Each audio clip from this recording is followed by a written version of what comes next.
Global online मराठीमध्ये आपल्या सर्वांचं स्वागत आहे. आजच्या व्हिडिओमध्ये आपण मुंबई युनिव्हर्सिटी आणि बामू पेठ 2021साठी रिसर्च मेथॉडॉलॉजीवर प्रॅक्टिस क्वेश्चन्स बघणार आहोत. हा प्रॅक्टिस क्वेश्चन्सचा सेकंड पार्ट आहे. प्रत्येक पार्टमध्ये आपण 10 क्वेश्चन्स सोडवून बघूयात. तर या पार्टमध्येही देखील 10 क्वेश्चन्स आहेत ते आपण सोडवून बघूयात. त्यानंतर चांगली गोष्ट अशी आहे की आम्ही तुमच्यासाठी रिसर्च मेथॉडॉलॉजी या टॉपिकवरती टेस्ट सिरीज अवेलेबल केली आहे. या प्रॅक्टिस टेस्टमधून आपण व्हिडिओमध्ये रोज प्रॅक्टिस क्वेश्चन्स बघतोय. तसंच ही टेस्ट सिरीज जर लावली तर तुम्हाला टोटल 10 टेस्ट भेटतील. त्याच्यामध्ये एका टेस्टमध्ये 40 क्वेश्चन्स आहेत रिसर्च मेथॉडॉलॉजीवर. तसेच त्याचे PDF नोट्स तुम्हाला मराठी आणि इंग्लिशमध्ये दिले जातील. या टेस्ट सिरीजला जॉईन करण्यासाठी फक्त दिलेल्या नंबरवर व्हॉट्सअप मेसेज करायचा आहे आणि फीस त्याची फक्त 499 रुपये आहे. या टेस्ट सिरीजचा जितका वेळ सराव होईल तुमच्याकडून तेवढ्या वेळेस हा टॉपिक तुम्हाला एकदम परफेक्ट होऊन जाईल. आणि या टॉपिकवरती कोणत्याही प्रकारचा प्रश्न आला तर पेट एक्झाममध्ये किंवा कोणत्याही एक्झाममध्ये तुम्ही सहज प्रकारे सोडवू शकता. म्हणून लवकरात लवकर ही टेस्ट सिरीज जॉईन करा. बघूया आपण पुढचे प्रश्न आजचे आपण. चला तर आपण आजचा पहिला प्रश्न आपण बघूया. पहिला प्रश्न आहे, a list of question which is handed over to the respondent who reads the questions and record the answers himself is known as. उत्तरदात्याला प्रश्नांची यादी देणे व त्याला स्वतः उत्तरे रेकॉर्ड करणे याला काय म्हणतात? तर आपले ऑप्शन्स आहेत, इंटरव्ह्यू शेड्यूल म्हणजे मुलाखत वेळापत्रक, क्वेश्चनरी म्हणजे प्रश्नावली, इंटरव्ह्यू गाईड म्हणजे मुलाखत मार्गदर्शक आणि D all of the given options म्हणजे दिलेले सर्व पर्याय. तर यामध्ये करेक्ट ऑप्शन काय आहे? प्रश्नांची यादी म्हटल्यानंतर तर आपल्याला ह्याचं उत्तर क्लिक व्हायला पाहिजे. याचं आपलं करेक्ट आन्सर असणार आहे ऑप्शन बी, प्रश्नावली. पुढचा प्रश्न बघूया. Research is based on naturalism. संशोधन निसर्गवादावर आधारित आहे. तर याचे ऑप्शन्स असे आहेत, फील्ड रिसर्च, कार्यक्षेत्र संशोधन, डिस्क्रिप्टिव्ह रिसर्च, वर्णनात्मक संशोधन, बेसिक रिसर्च, मूलभूत संशोधन, अप्लाइड रिसर्च म्हणजे उपयोजित संशोधन. तर यापैकी कुठला संशोधन हे निसर्गवादावर आधारित आहे? तर ऑप्शन ए म्हणजे फील्ड रिसर्च हे आपलं करेक्ट आन्सर असणार आहे. Next question, randomization of test unit is a part of म्हणजे चाचणी युनिट ही यादृच्छिकरणाचा कशाचा भाग आहे? तर याचे आपले ऑप्शन्स आहेत, प्रीस्ट, पोस्ट टेस्ट, जुळवणी आणि एक प्रयोग. तर यादृच्छिकरण कशात केलं जातं? तर डी, एक्सपेरिमेंट म्हणजे प्रयोगात्मक म्हणजे प्रयोग करणाऱ्या संशोधनामध्ये केलं जातं. आणि म्हणून आपलं करेक्ट ऑप्शन काय असणार आहे? डी आहे. तर पुढचा प्रश्न, which of the following is characteristics of action research म्हणजे पुढीलपैकी कोणत्याही कृती संशोधनाचे वैशिष्ट्य आहेत? आपले ऑप्शन्स आहेत, व्हेरिएबल्स आर टाईटली कंट्रोल्ड म्हणजे व्हेरिएबल्सवर कडक नियंत्रण केले जाते. रिझल्ट्स आर जनरलायझेबल म्हणजे परिणाम सामान्य करण्यायोग्य आहेत. Data are usually qualitative data सहसा गुणात्मक असतो. Results demonstrate cause and effect relationship म्हणजे परिणाम कारणे आणि परिणाम संबंध दर्शवतात. तर यापैकी करेक्ट ऑप्शन काय असू शकतं? तर कृती संशोधनामध्ये काय वैशिष्ट्य असतं की हे क्वालिटेटिव्ह असतात म्हणजे गुणात्मक असतात. म्हणून आपलं करेक्ट ऑप्शन काय असणार आहे? सी हे आपल्या या प्रश्नाचं करेक्ट ऑप्शन असणार आहे.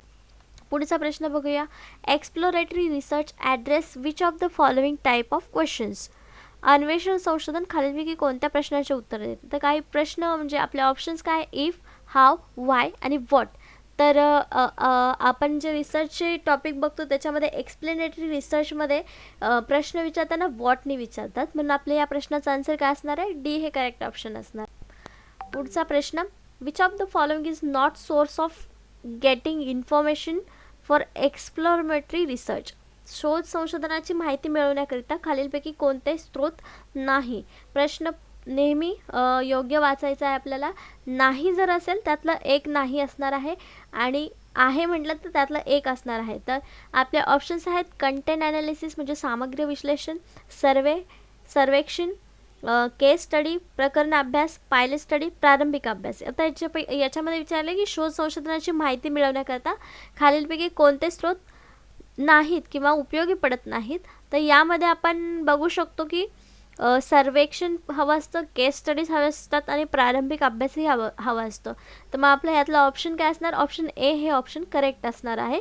कंटेंट ॲनालिसिसचा स्रोत नाही आहे. हा कंटेंट ॲनालिसिस म्हणजे स्रोत नाही आहे संशोधनाचा. नंतरचा question, there is no relationship between higher motivation level and higher efficiency is an example of which type of hypothesis. म्हणजे उच्च प्रेरणा पातळी आणि उच्च कार्यक्षमतेत कोणतेही संबंध नाही कोणत्या प्रकारच्या कल्पनेचे उदाहरण आहे.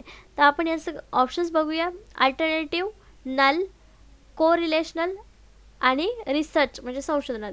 तर याचा आपण ऑप्शन कसं बघू शकतो. जेव्हा दोनमध्ये उच्च प्रेरणा पातळी आणि उच्च कार्यक्षमतेत कोणतेही संबंध नसतात तेव्हा ते नल हायपोथेसिस असतात, आणि जेव्हा ते दोन्ही इंटर रिलेटेड किंवा एकमेकांवर अवलंबून असतात तेव्हा ते अल्टरनेटिव्ह असतात. म्हणून आपलं याचं ऑप्शन बी हे करेक्ट ऑप्शन येणार आहे की उच्च प्रेरणा पातळी आणि उच्च कार्यक्षमतेत कोणताही संबंध नाही हे प्रकारचं जर हायपोथेसिस असेल ते नल हायपोथेसिस असेल, म्हणून करेक्ट ऑप्शन हे बी आहे. पुढचा प्रश्न, which of the following is not role of hypothesis. म्हणजे पुढीलपैकी कोणती एक गृहीतकाची भूमिका नाही.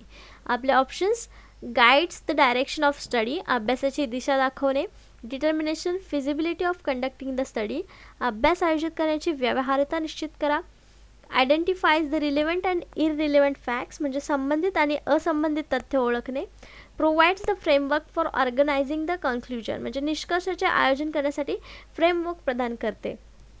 तर यापैकी हायपोथेसिस काय करत नाही, तर अभ्यास determine the feasibility of conducting the study म्हणजे अभ्यास आयोजित करण्याची व्यवहार्यता निश्चित करण्याचं काम हायपोथेसिस करत नाही.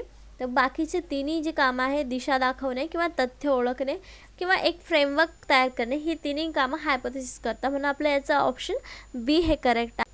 पुढचा प्रश्न, research involves all of the following except म्हणजे संशोधनात खालील सर्व गोष्टींचा समावेश आहे शिवाय म्हणजे एक गोष्ट सोडून बाकी सगळ्यांचा समावेश संशोधनामध्ये आहे. त्यातलं करेक्ट ऑप्शन्स आहेत आपले, प्रमोशन म्हणजे जाहिरात, व्हॅलिडेशन प्रामाणीकरण, कंट्रोल म्हणजे नियंत्रण आणि टेस्टिंग म्हणजे चाचणी. तर संशोधनामध्ये याच्यामध्ये कशाचा समावेश होतो, व्हॅलिडेशन असतं, कंट्रोल असतं, टेस्टिंग असतं. फक्त प्रमोशन संशोधनामध्ये आहे किंवा असेल असं सांगता येत नाही. म्हणून याचा आपला ऑप्शन काय असणार, ए हे करेक्ट ऑप्शन असेल या प्रश्नाचा. प्रश्न बघूया. The research study carried out with the help of data points is termed as म्हणजे डेटा पॉईंट्सच्या मदतीने केलेल्या संशोधन अभ्यासाला असे म्हणतात. काय म्हणतात, कन्सेप्च्युअल म्हणजे संकल्पनात्मक, ऑब्झर्वेशनल निरीक्षणात्मक, एम्पेरिकल म्हणजे अनुभवजन्य आणि नन ऑफ द अबव म्हणजे वरीलपैकी काहीही नाही. तर डेटा पॉईंट्स घेऊन जेव्हा आपण संशोधन करतो तेव्हा त्याला एम्पेरिकल म्हणजे अनुभवजन्य असं म्हणतात. म्हणून या करेक्ट ऑप्शन या प्रश्नाचा आहे सी. तर आजचे आपले प्रश्न इथेच संपलेले आहेत. रोजचे हे 10 प्रश्न जरी आपण प्रॅक्टिस केले तरी आपली खूप प्रॅक्टिस होणार आहेत. म्हणून रोजच्या रोज हे फक्त एकदा हे क्वेश्चन्स डोळ्याखालून जाऊ द्यात म्हणजे कुठलाही प्रश्न आला तर आपल्याला त्याचा फायदाच व्हावा, त्याचं उत्तर आपलं करेक्ट यावं. बरं, याशिवाय आणखीन एक गोष्ट अशी आहे की आम्ही महाराष्ट्र स्टेट 2021साठी सुद्धा टेस्ट सिरीज चालू केलेल्या आहेत. याच्या फुल सिलेबस नोट्स मराठीमध्ये अवेलेबल केलेले आहेत. टोटल 60 टेस्ट या टेस्ट सिरीजमध्ये दिला जाणार आहे. पर युनिटवर 2 टेस्ट म्हणजे अशा 20 टेस्ट, मागील वर्षांचे 10 टेस्ट, फुल सिलेबसवर 30 टेस्ट, अशा टोटल 60 टेस्ट या टेस्ट सिरीजमध्ये दिल्या जाणार आहेत. या टेस्ट सिरीजला जॉईन करण्यासाठी फक्त दिलेल्या नंबरवरती व्हॉट्सअप मेसेज करायचा आहे.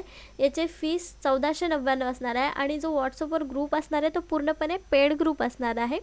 याशिवाय जर तुम्हाला यामध्ये डिस्काउंट हवा असेल किंवा अजून फायदा करून घ्यायचा असेल तर ग्लोबल ऑनलाईन युनिव्हर्सिटी नावाचं अँड्रॉइड ॲप्लिकेशन आहे. प्ले स्टोअरवर जाऊन ते ॲप्लिकेशन डाउनलोड करायचं आहे आणि त्यामध्ये महाराष्ट्र सेट 2021साठी टेस्ट सिरीज सबस्क्राईब करायची आहे. तिथे त्याची फीस 999 रुपये आहे आणि तुम्हाला सेट एक्झाम येईपर्यंत टेस्ट सिरीजने पूर्ण निपुण व्हायचं असेल टेस्ट सिरीजने सेट एक्झामसाठी तर टेस्ट सिरीज लवकरात लवकर जॉईन करा आणि याचा फायदा घ्या. वेळ आत्ताच आहे म्हणून तुम्ही आत्ता जर वाचायला घेतलात तर त्याचा फायदा होईल. जेवढा उशीर कराल तेवढा तुम्हाला कमी वेळ मिळेल या अभ्यासासाठी. म्हणून लवकरात लवकर ही टेस्ट जॉईन करा.